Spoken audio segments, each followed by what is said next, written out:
I'm still trying to find new places to film. I don't think I like this one very much.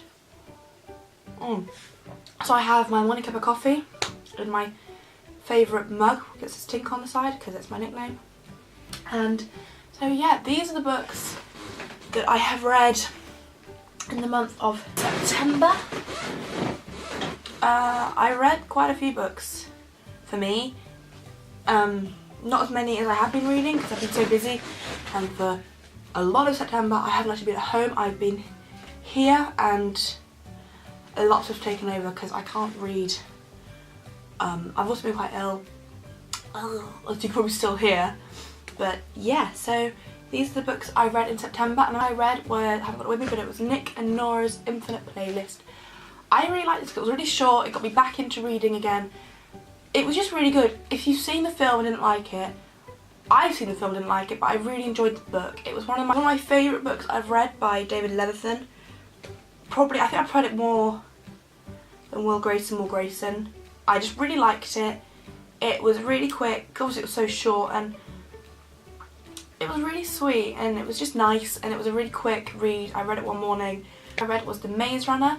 I read this because I really wanted to see the film, but I don't think I'm actually going to end up seeing the film at the cinema because none of my friends are really interested in seeing it, and I don't really want to go on my own. But I really loved this book. It was really interesting. It was, I know everyone said it's like the new Hunger Games, but it's dystopian, so it's going to be the new Hunger Games. I really liked it because it was so different. I was genuinely intrigued the whole way through, and I really, really enjoyed it. I also read this month the second book, which is The Scorched Trials. Didn't like that one as much. I just didn't understand. It frustrated me a lot because it was good, but it wasn't as good. And as far as I got that series this month. I read Love Letters by Katie Ford and Highland Fling by Katie Ford. These are both sort of adult contemporary romance books.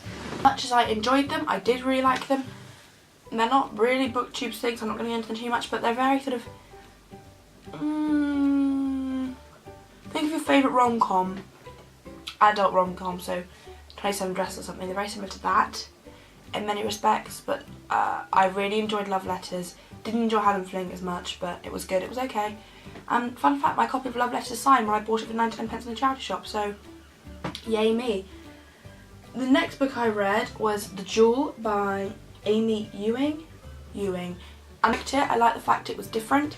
It was sort of a cross between The Selection and Hunger Games, but only like the Hunger Games in the fact they have districts, and she's from the lowest of the low, and Selection because all these girls are sort of trained to be sold, and it's because the whole of the human race, all women in the human race or something, are barren, and only certain women can have children, and these certain women are taken away and they're bred and then they're bought, and their only job is to have children for these women, and these women treat them like absolute like poo they scraped off the bottom of their shoe, awful.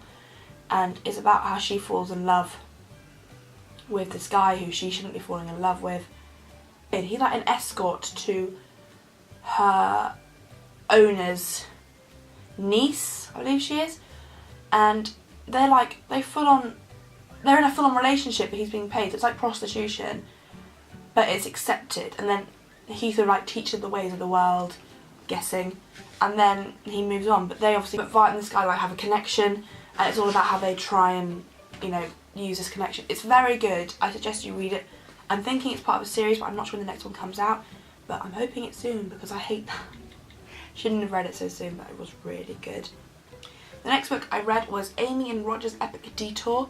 I said it was really cute. I really enjoyed it. There's a few really quotable moments. I also really like the music in it, like the playlists. If you go on like I think 8 tracks on Spotify, you can actually find the playlists, and they're really, really good. I really enjoyed them.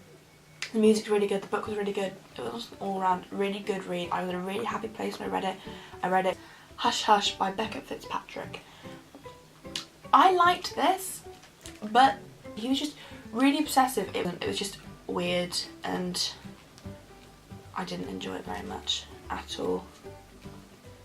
And no, I wish I did, but I couldn't get into it. I couldn't enjoy it, and I wish I had But I am going to read the other 3. I will, but ugh. And that brings me on to the fact the other book I started, which was Crescendo by Becca Fitzpatrick. I've just started, I'm like 20 pages in, not even that. I started this last night when I couldn't sleep. Yeah, more teen angst. I'm a big fan of teen angst, it seems, at the moment, but I haven't read a book this angst in a very long time. I started A Monster Calls by Patrick Ness. I don't know why I didn't finish this. I started it in my dad's car after I bought it. It was £9 and this book is fantastically gorgeous. It's just the illustrations in it are fantastic. These books were read in the first half of the month. I'm hoping to up my reading a bit next month because living in a house settled down, we're not all so excited to see each other. We're not spending every minute of every day with each other. I'm not going out as much, so I'm not going to be hungover. So I'll be reading a lot more, and that was my reading tip. And I can't even do a book hold up because which I have with me of these because all the others are at home because I've moved to uni. I'll see you soon. Okay, bye.